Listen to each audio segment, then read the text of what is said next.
Hey, I'm Dave Sevigny, and I'm the new District 10 councilperson for LFUCG.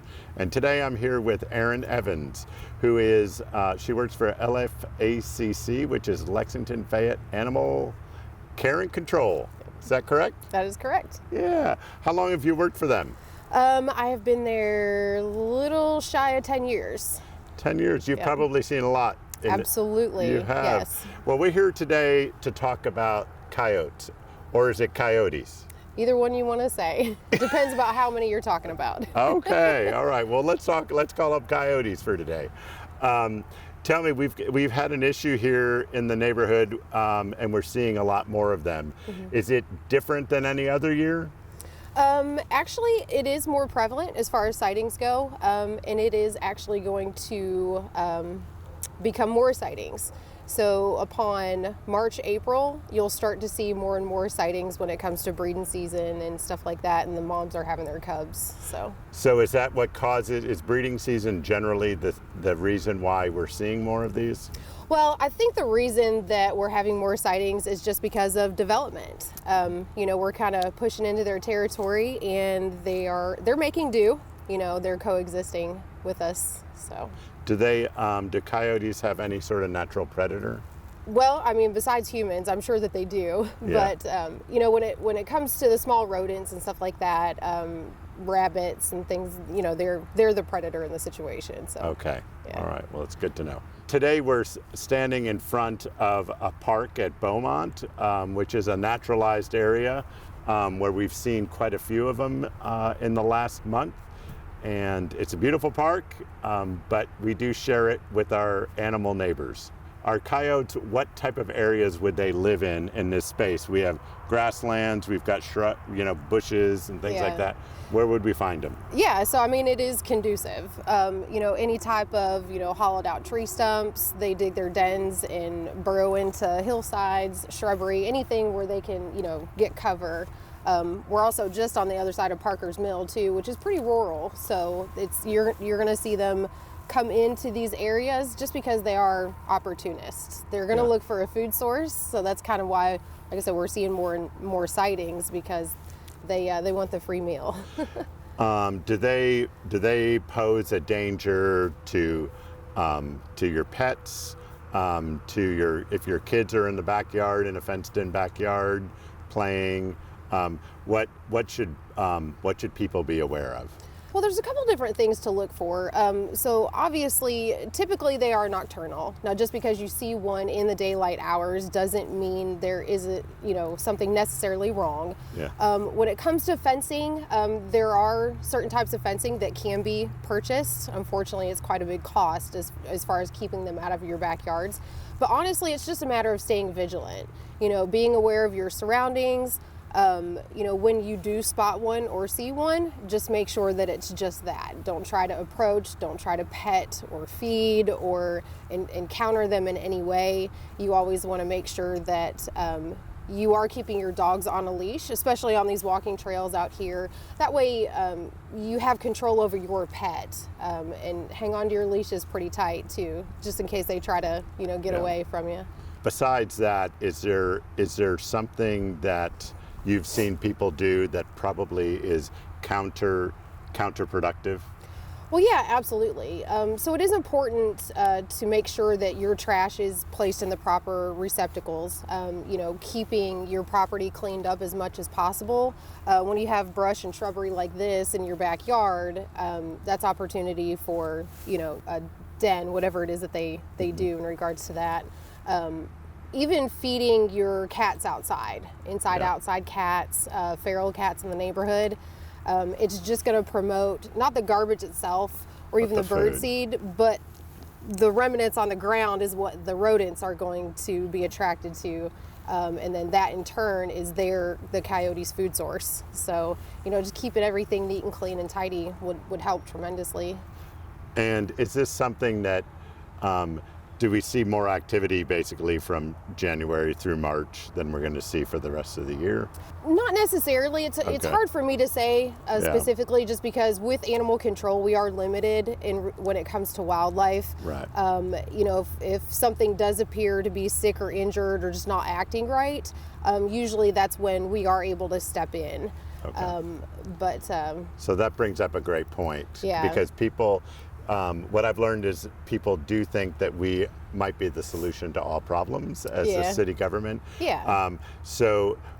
What are our limits? And then if they've got a particularly pesky coyote that that seems to come around all the time, is there a methodology for them to deal with that you would recommend? Yeah, absolutely. I mean, there's quite a few different options. Even when it comes down to clothing you can buy for your pets that has spikes on it, when you're out walking to keep them from being hurt.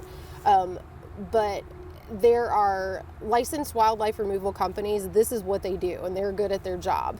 Okay. When it comes to a very populated area, and you've just got that problem, coyote or coyote, they are good to utilize in that situation.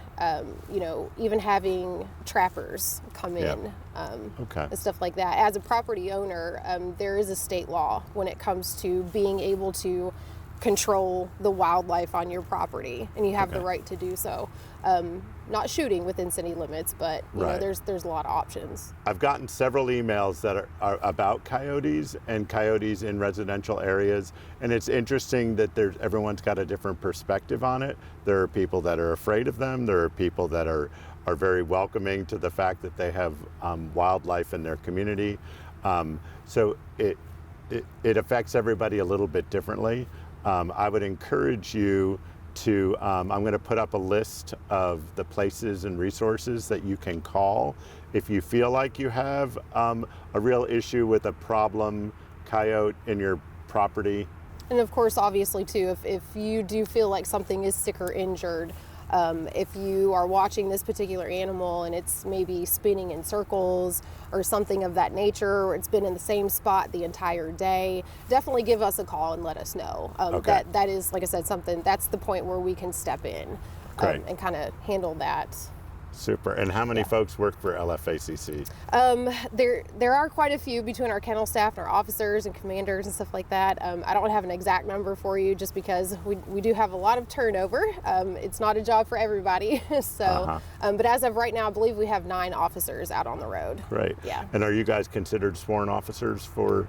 We are, yeah. So animal control officers are actually peace officers, according to the state statute, without the power to detain or arrest. So that's why we rely heavily on the police department. It's absolutely fantastic, and continuing to try to build that relationship with them to be able to work hand in hand. Super. So in this year so far, and really in the years that you've worked for LFACC, has there been any reported attacks or anything like that our constituents should know about? I did quite a bit of research on this over the past week, and especially here in Lexington itself, I was not able to find any statistics in regards to any pets being killed by coyotes. If they had been, it wasn't reported to us. I've not known of any bite victims, human bite victims, in cases like that. So I think our community is doing pretty good in regards to, simply just viewing the wildlife and leaving it alone.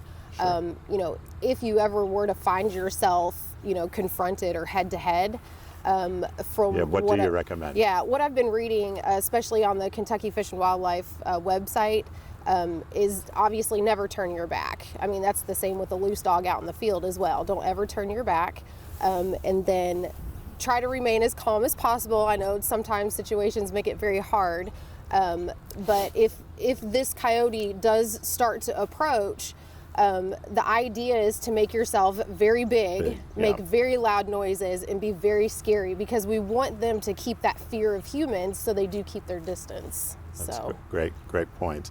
I've also seen, because I know when I hike out west, you carry bear spray.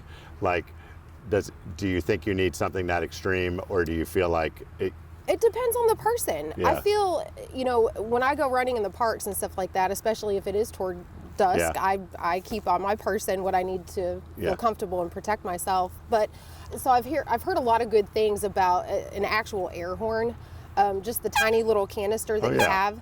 So making that type of loud noise and being able to have them run away from that. And plus too, if something were to happen and that is, discharged, other people are going to hear that. Yeah. So it kind of works hand in hand. It's a great idea. Yeah. Thank you. Thank you. Well, I really, truly appreciate you being here with us today. It's a beautiful day. It's a beautiful day in Beaumont. And not only Beaumont is having these issues, when we look out next door, we see them all over the community. Yeah. It just so happens that I used to live in the Beaumont area, and I love this area, and I actually had coyotes in my backyard as well when I lived here, so I kind of get how it is. It can be very uncomfortable. Typically, I've seen foxes and coyotes here. How can people generally tell the difference between them? Usually what we look at obviously is a size reference. Your coyotes are going to be taller and slimmer. Your foxes are going to be, closer to the ground. You have your typical red foxes here, but you also have the same coloration of fox as you see in coyote as well. So. Okay, great. And do they all have their offspring around the same time? That is correct, yes. Yeah. The upcoming months are extremely, extremely busy when it comes to wildlife. Baby bunnies in your yard and mowing and, raccoons, things of that nature.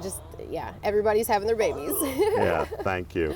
And once again, I'll tell you, please go to the, on the next slide, you'll see all the places that you can go to kind of get help with this situation. If you feel like you need outside intervention, just any of those folks will be happy to help mitigate the issue. But I think what we've learned today is that there's probably a little less to worry about than we actually should be worried absolutely. about. Just be diligent. Yep.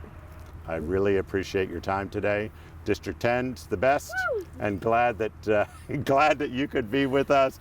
And this is my signature event on video, and I'm so excited about it. Excited to serve. I get to do this every month. If you happen to have a story that you want me to do something with, please let my office know. You can email me at dsevigny, that's SEVIGNY, at lexingtonky.gov. And I would love to do a council comment at your location. Thanks so much, and have an awesome day.